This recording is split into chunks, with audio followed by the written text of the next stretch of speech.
Okay, so let's talk about Baker Mayfield, the future with Baker Mayfield, and the Cleveland Browns' playoff hopes for the rest of this year. Now, seems like the second week in a row, and it is the second week in a row that the Browns have lost a game. You would think that playoff hopes would be dead, but then everything goes right. The same thing happened this week, right? So briefly, I'm pretty sure if you've been active on Twitter, you have seen the tweet go around. But basically, what the Browns needed to happen this week was Cincy to win against Baltimore. That happened. In Pittsburgh to lose against Kansas City. And next week, they just need They need to beat Pittsburgh, and they need both Baltimore and Cincinnati to lose. And Cincinnati's playing Kansas City, and Baltimore's playing the Rams, and I don't know who Baltimore's going to have active for that game. In both of those games, the Rams and the Chiefs absolutely need. The Chiefs need that game to maintain their hold on the bye week in the playoffs right now because they're in a one-game kind of situation with the Titans. The Titans have the tiebreaker because they have the head-to-head victory over the Chiefs. So that's going to be a game that matters for Kansas City next week. And for the Rams, that's going to be a very pivotal game when it comes to their playoff hopes, when it comes to their division hopes and everything else. So those are going to be important games. We don't know who Baltimore is going to have. We never know who Baltimore is going to have. And for Cincinnati, we know it's going to be an uphill battle for them. It's not impossible that they could beat the Chiefs, but I wouldn't bet on it, right? I don't think most people would bet on it. So that's why we feel pretty good. Now, obviously, the part that most people who are watching this video are going to be most down on, depending on which side of the Browns spectrum are you on, is the two games the Browns play, right? Pittsburgh and Cincinnati. Now, I actually don't think that those games are as unwinnable as a lot of people think. I think those games are very winnable. I think Pittsburgh, that's a very winnable game here. And quite frankly, it's one of these things that have flown under the radar because the Browns have lost 2 games in a row.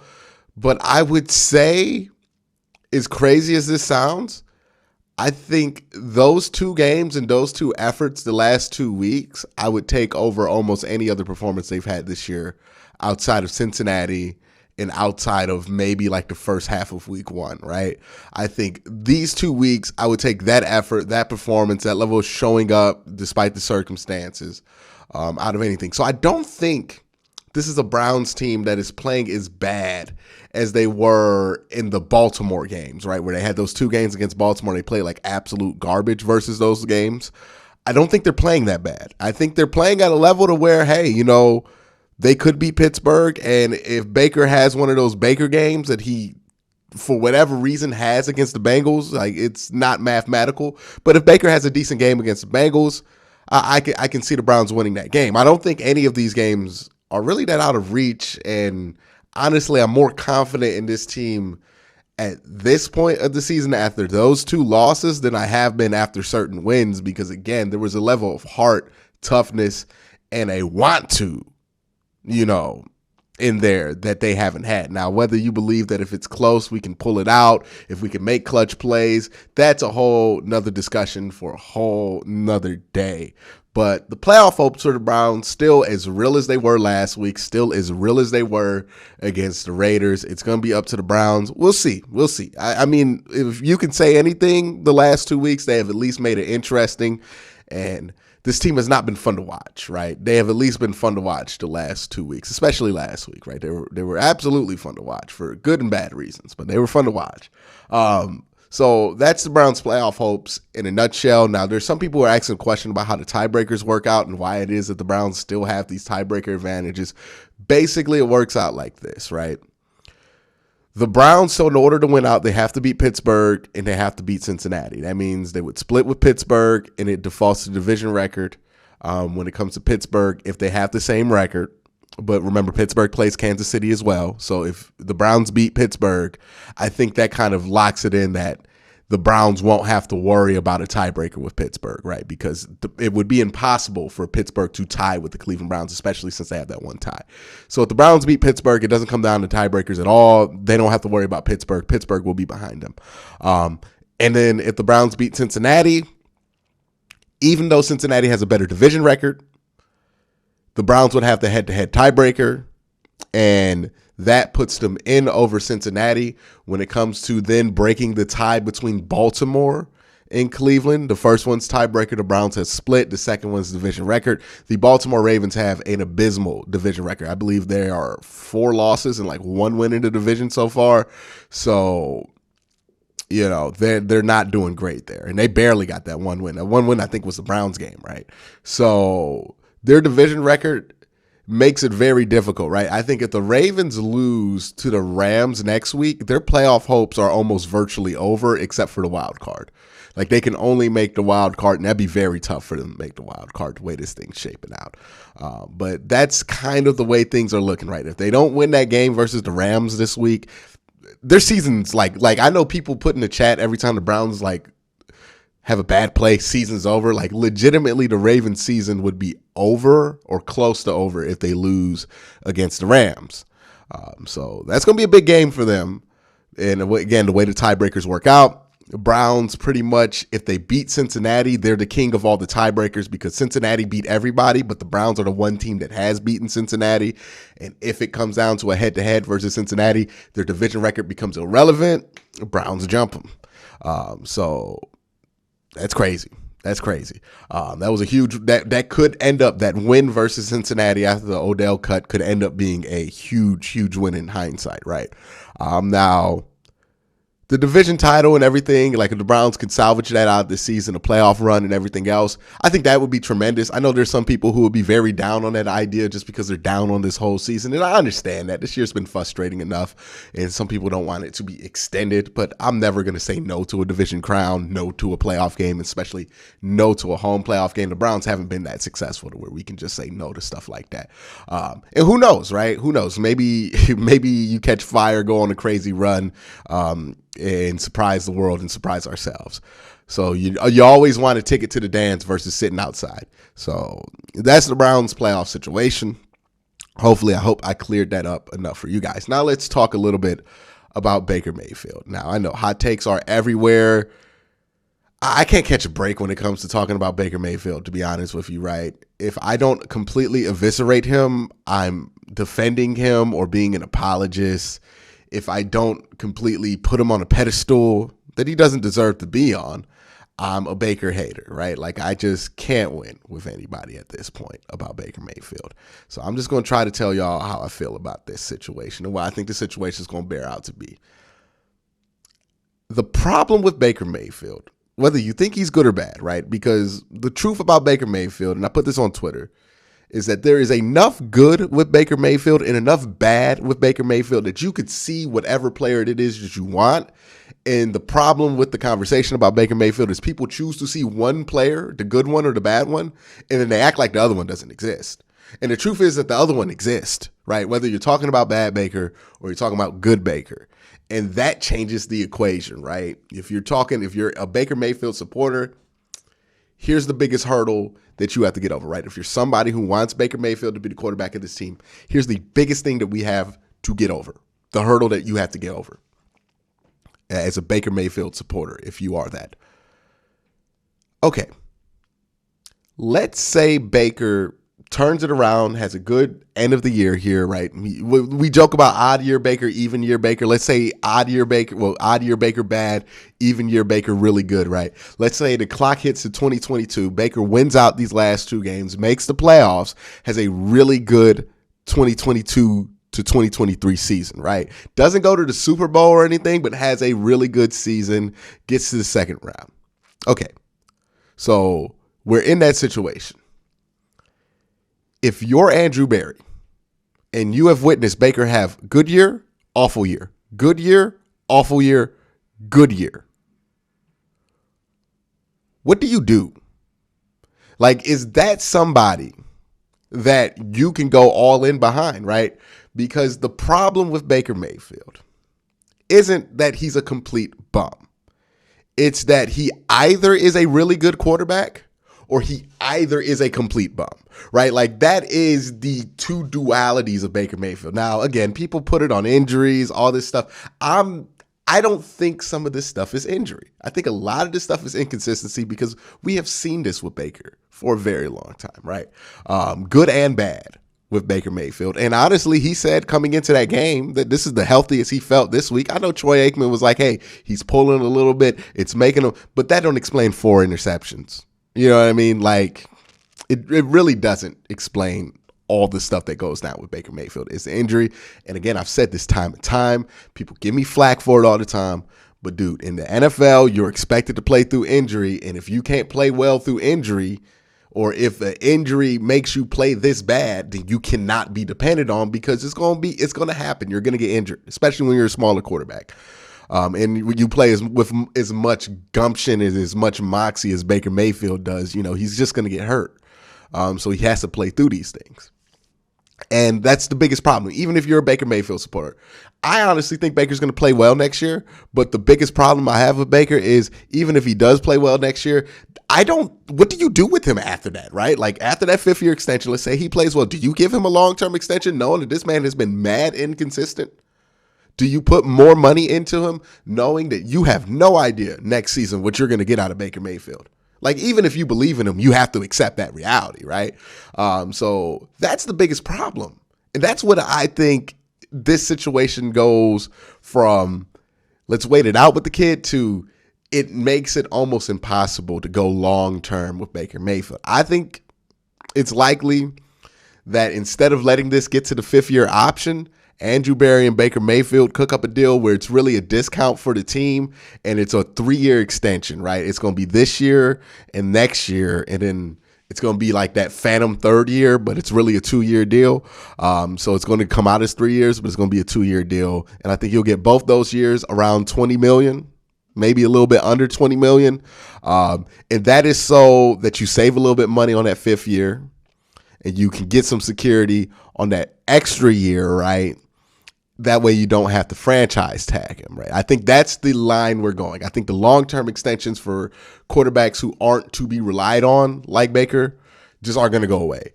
And I think the market's going to go down on those guys significantly. So I think it's going to be a short-term deal with Baker Mayfield that they're going to get in the offseason.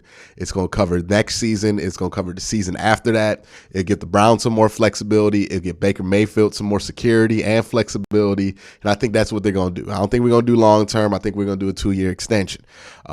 And during that 2-year extension, they're going to look for a new quarterback in the draft or, a developmental guy at the very least. I think that's where this is looking to be heading. I think that's the direction that we're going with this team and with the quarterback position. I think it's kind of obvious that the long-term solution, I don't think for the Cleveland Browns at least, is going to be Baker Mayfield. Maybe he turns around for somebody else. But I think Baker probably has 2 more years left here, 1 more year guaranteed. And if he does play well, he will get that extra year. But yeah, it's kind of where I think they are at with him because, again, even if you are on the other side of this argument, right, I address the Baker lovers, but if you're a Baker hater, right, if you're somebody who's tired of Baker, wants him off the team immediately, okay, cool, who you bringing in? Now, people are obsessed with this idea that we're going to get either Russell Wilson or Watson or Aaron Rodgers. I am not 100% sure any of those players are leaving their current team. I think Russ is probably the most likely, but I really don't think either of those other 2 players are going to be leaving their team. I think Watson's going to stay where he's at, and I think Rodgers is going to stay where he's at. And if Rodgers goes anywhere, he might go to Pittsburgh or Denver, right? That's been the 2 rumored locations for him. Russ, you could get through a trade, maybe. This is where Andrew Berry comes in. What is his limit to trading for an older quarterback, right? That's something you have to factor in. Because one, I think when we think about Russell Wilson, we think about 2014, 2012 Russell Wilson. We think of prime Russell Wilson, Super Bowl Russell Wilson.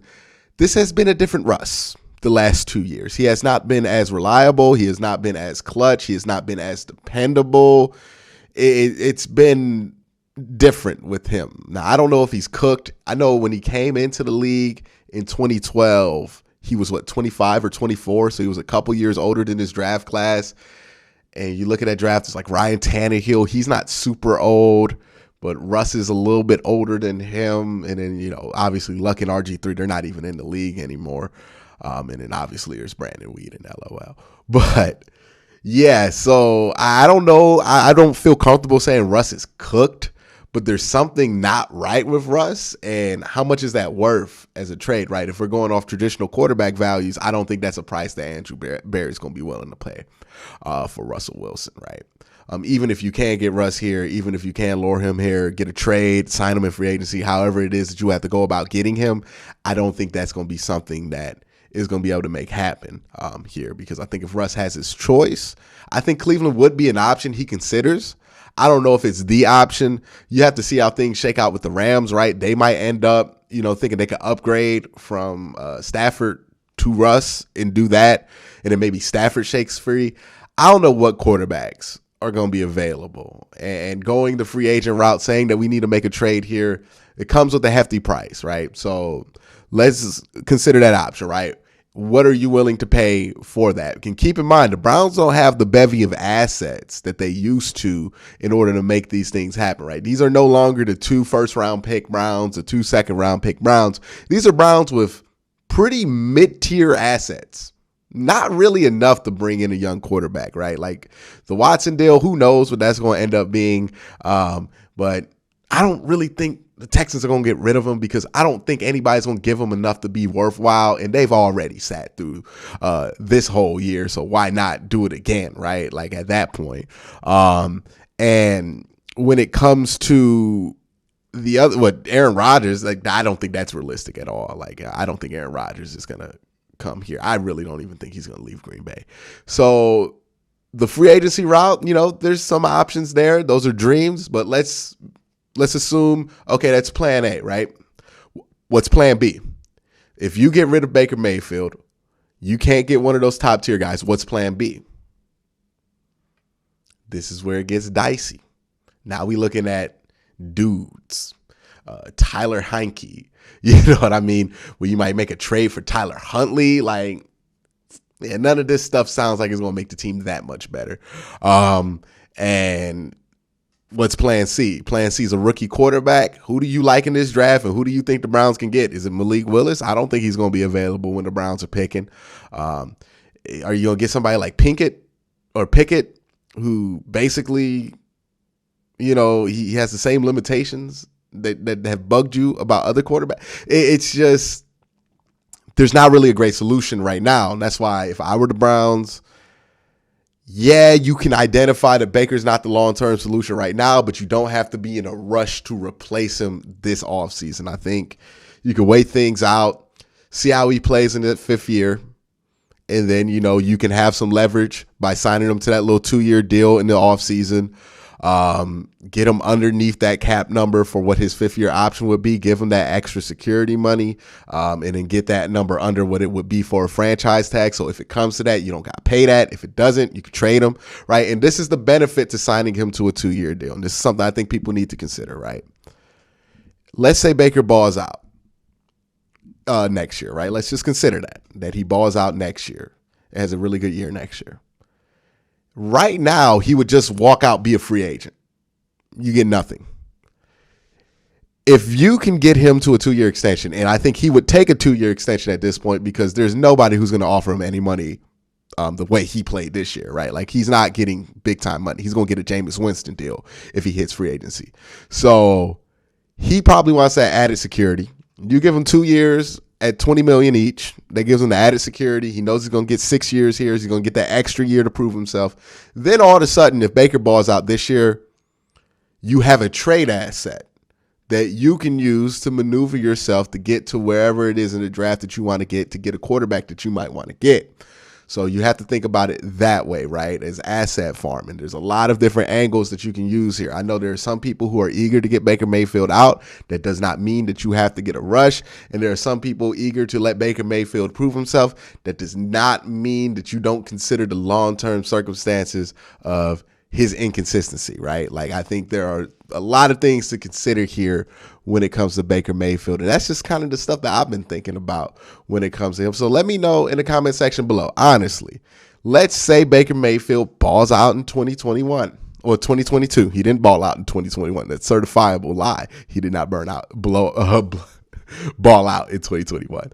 Let's say in 2022, the rest of 2022, calendar year 2022, Baker balls out.